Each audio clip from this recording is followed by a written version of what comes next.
India has one of the largest militaries on Earth. Nuclear submarines, hypersonic ambitions, Silicon Valley partnerships with Google and Apple.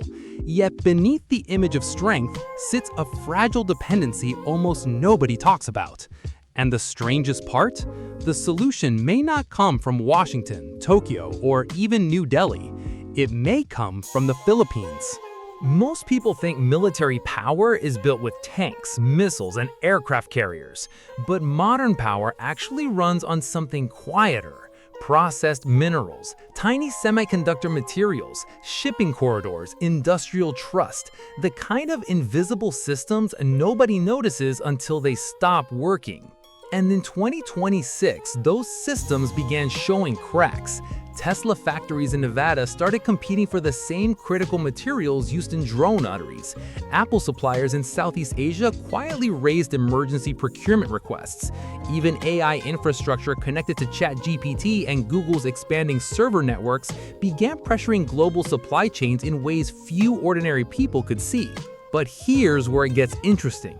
India wasn't just facing a military modernization problem, it was facing a timing problem. The country needed faster naval expansion, more electronic systems, and stronger Pacific access at the exact moment the world's supply routes were becoming unstable.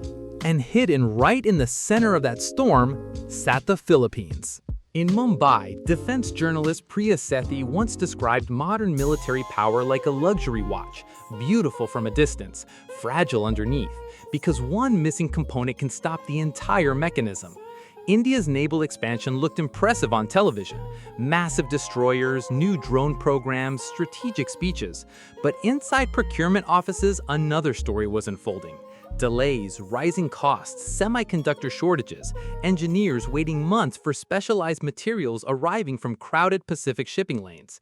This next part sounds obvious, but most people stop here.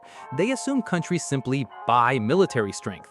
They don't. They assemble it slowly through thousands of interconnected relationships, and many of those relationships now flow through Southeast Asia, through Filipino ports, Filipino nickel exports, Filipino shipping access, Filipino labor networks. Quiet systems nobody celebrated publicly, yet without them, timelines stretch dangerously longer. And in geopolitics, delay can become weakness faster than failure itself. Meanwhile, in Cebu, a Filipino dock worker named Miguel Santos worked double shifts moving industrial cargo he barely understood. Every container carried labels connected to electronics, battery systems, navigation equipment, or advanced manufacturing chains. To Miguel, it was just exhausting labor beneath humid midnight skies. But to executives in Toronto, Seattle, and Tokyo, those same containers represented leverage, security, future influence. The emotional contradiction was almost painful. One of Asia's rising military powers increasingly depended on workers who would never appear in headlines, and many Filipinos themselves didn't realize how strategically important their country was becoming, not because of dominance, but because of geography, stability, access, trust. That's the architecture of modern power, not loud empires, quiet reliability. And suddenly, India needed reliability more than strength. Then something changed. During a closed-door logistics summit in Singapore, Canadian supply strategist Daniel Harper reportedly mapped a scenario that caught everyone's attention. If Pacific instability worsened, the Philippines could become one of the most important industrial transition zones in Asia. Not because it could outproduce larger economies, but because it connected them. Shipping access, mineral processing, Pacific positioning, flexible labor, American partnerships, Japanese investment corridors. Suddenly, the Philippines wasn't viewed as a secondary player anymore. It was becoming a stabilizer, a bridge between systems, and India noticed fast. New conversations quietly accelerated around industrial cooperation, maritime coordination, and strategic technology partnerships. Most viewers probably expected this story to be about military alliances. It isn't. It's about survival inside a fragile global machine. And this is where the story becomes deeply personal for millions of ordinary people watching from Chicago, Vancouver, Osaka, or Manila.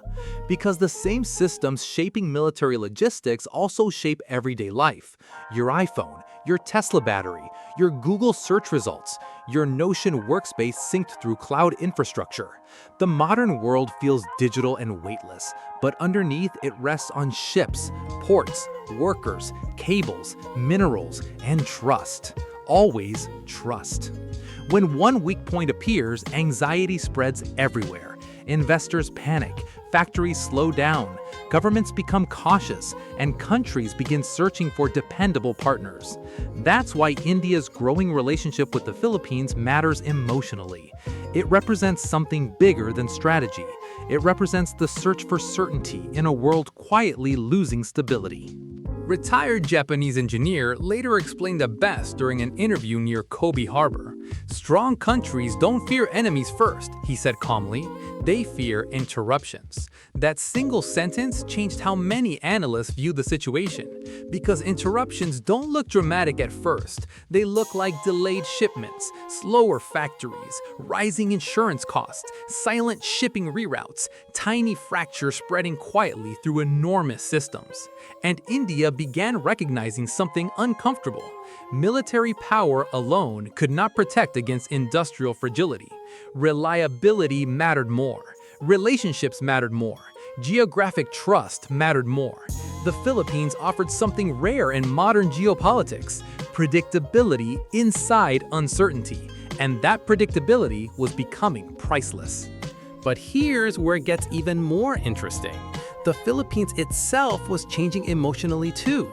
Younger Filipino professionals working in logistics, shipping technology, engineering, and digital infrastructure were beginning to realize their country was no longer standing on the sidelines of history. In Manila, cafes filled with students using MacBooks and ChatGPT to study global markets, conversations started shifting. The country wasn't merely exporting labor anymore. It was exporting strategic relevance, quiet influence, structural importance. And for India, this created an unexpected opportunity. Not domination, not dependency, partnership. Because unlike older geopolitical rivalries built on fear, this emerging relationship was being shaped by mutual need. And mutual need creates stronger long-term trust than ideology ever can. So, when people ask why India suddenly seems more interested in the Philippines, the real answer is surprisingly human. Modern civilizations are exhausted. Exhausted by instability, exhausted by supply chain shocks, exhausted by uncertainty hiding beneath everyday life. Countries today are not simply searching for power, they are searching for calm systems that continue functioning when everything else starts shaking. And in a strange twist of history, the Philippines became valuable precisely because it stayed underestimated for so long. Quiet countries often become essential countries. That's the part most headlines miss. The future may not belong to the loudest nations. It may belong to the ones capable of keeping fragile systems alive while everyone else struggles to hold control. And maybe that's the real story hiding underneath all of this. India doesn't have a military problem, it has a trust problem, a logistics problem, a fragility problem shared by almost every modern country on Earth. Because the world we built, powered by Apple devices, Tesla batteries, AI systems, cloud networks, shipping corridors, and invisible industrial dependencies, is far more delicate than most people realize. And somewhere tonight, under the warm lights of a Filipino port, another shipment is quietly crossing the Pacific while most of the world sleeps completely unaware of how much depends on it arriving safely. That shipment may not look historic, but someday, historians might say moments like these quietly reshaped Asia forever.